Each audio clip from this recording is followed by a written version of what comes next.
एक बार की बात है। निचले हिमालय की पहाड़ियों में बसे एक छोटे से शांत गांव में भरत नाम का एक जवान लड़का रहता था। भरत अपने गुस्सैल स्वभाव और अशांत मन के लिए पूरे गांव में प्रसिद्ध था। उसका मन हर समय विचारों से भरा रहता। विचारों के इस तूफान ने उसके मन को पूरी तरह से अशांत कर रखा था। शांति तो जैसे उसके जीवन से गायब ही हो गई थी। वह हर समय अपने विचारों में खोया रहता और एक तनावपूर्ण जीवन जी रहा था। अपने अशांत मन और गुस्सैल स्वभाव की वजह से उसके घर वालों और गांव के लोगों से भी उसके संबंध अच्छे नहीं थे, जिस वजह से वह खुद को और भी ज्यादा अकेला व अपमानित महसूस करता। वह और भी ज्यादा मानसिक तनाव की स्थिति में चला जाता।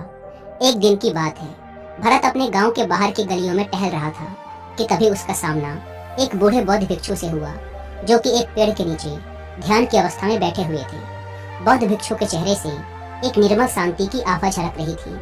इस असीम शांति ने भरत को बौद्ध भिक्षु की ओर आकर्षित किया। जब भरत बौद्ध भिक्षु के निकट पहुंचा तो उसने उनके चारों तरफ एक सकारात्मक ऊर्जा का अनुभव किया।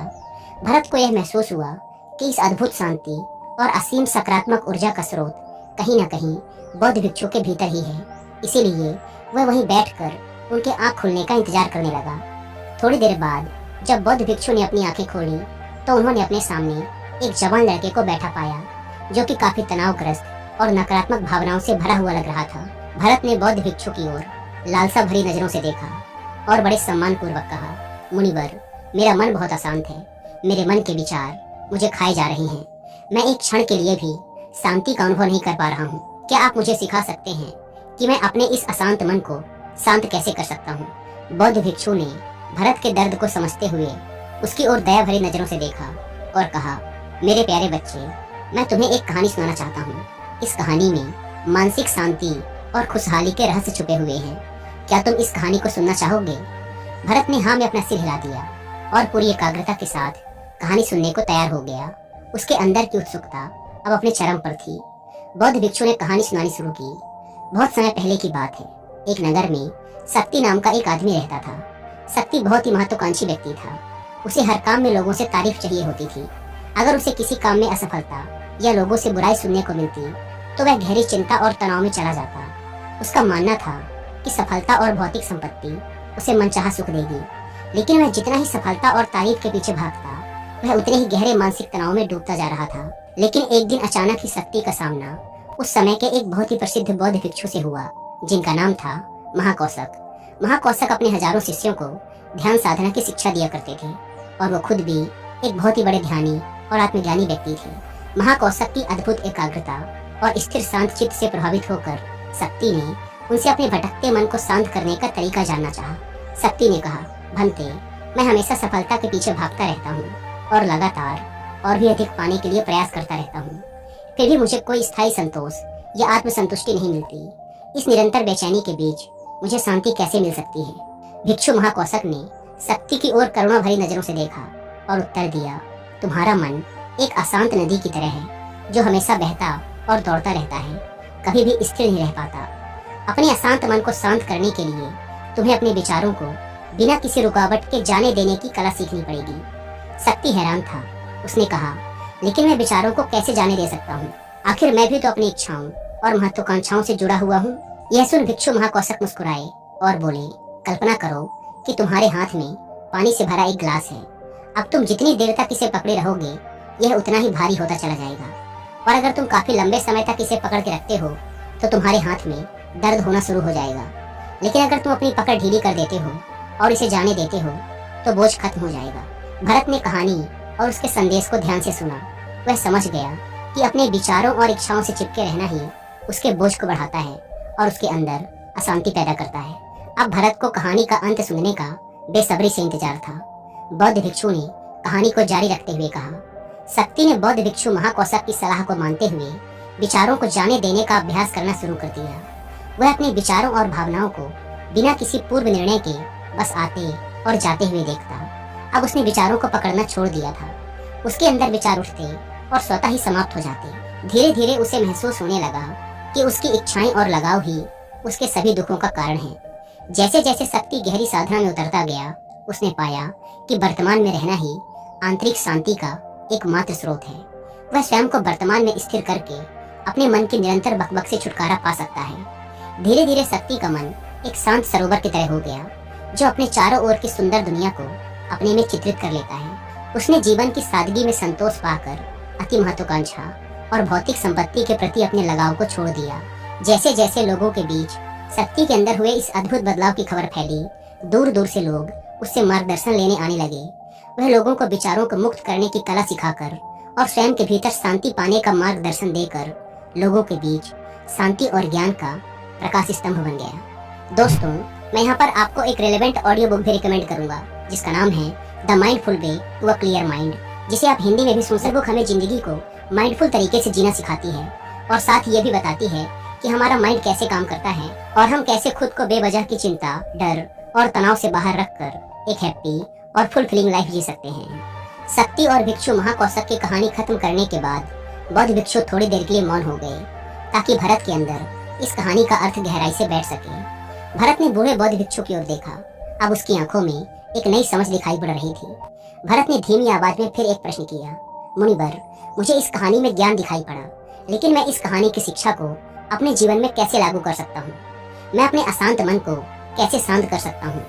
भरत के इस ईमानदारी भरे प्रश्न पर बौद्ध भिक्षु गर्मजोशी से मुस्कुराए और फिर बोले, अशांत मन को शांत करने का अभ्यास आत्म जागरूकता से शुरू होता है। अपने अंदर उठने वाले विचारों को देखने के लिए हर दिन कुछ समय निकालो।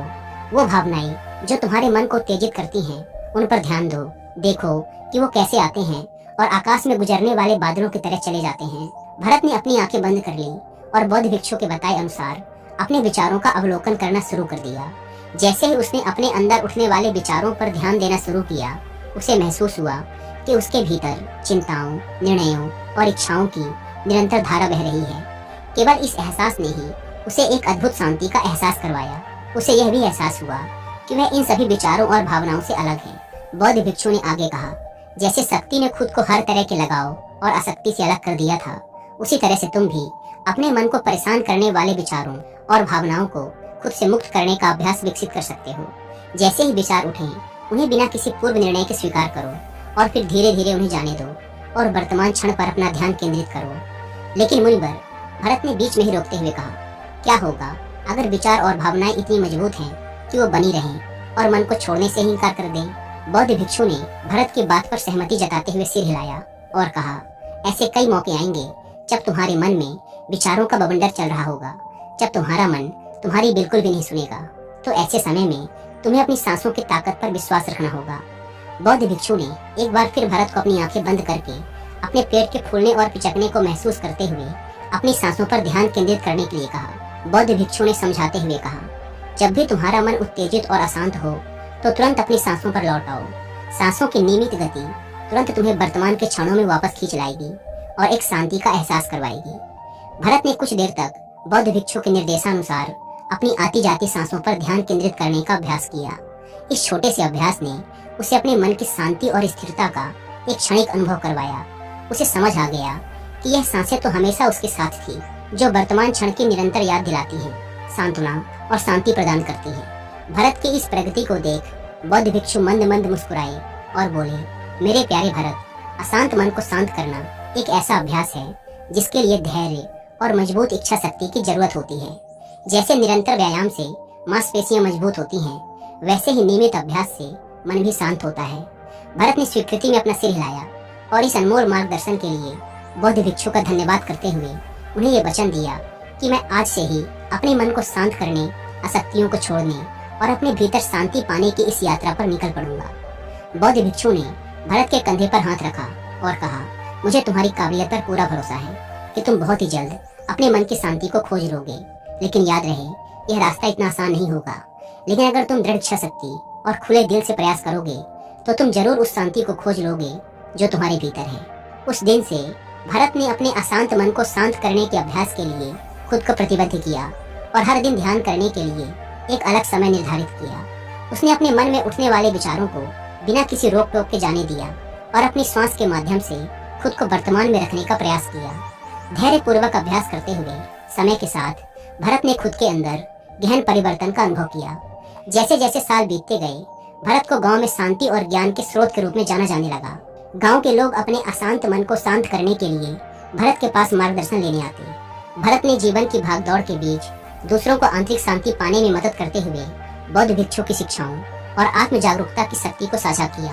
इसके साथ ही उसने लोगों को अपने विचारों को मुक्त करने और श्वास पर ध्यान केंद्रित करने की कला सिखाई। इस तरह वह गांव काफी फला फूला। वहां के निवासियों ने एक स्थिर और शांत मन के अमूल्य उपहार की खोज की। बौद्ध भिक्षु की शिक्षाओं और भरत के द्वारा कराए जा रहे अभ्यास के माध्यम से विचारों को जाने देने और वर्तमान में रहने की कला दूर दूर तक फैल गई, जिसने कई लोगों के जीवन को बदल कर रख दिया। जैसे जैसे और समय बीता, अशांत मन को शांत करने की भरत की यात्रा का एक जोरदार प्रभाव उसके गांव की सीमाओं के बाहर भी फैला। पड़ोस के गांवों और शहरों के लोग जब भरत के इस जादुई बदलाव की कहानी सुनते तो वह उससे सलाह लेने उसके पास चले आते।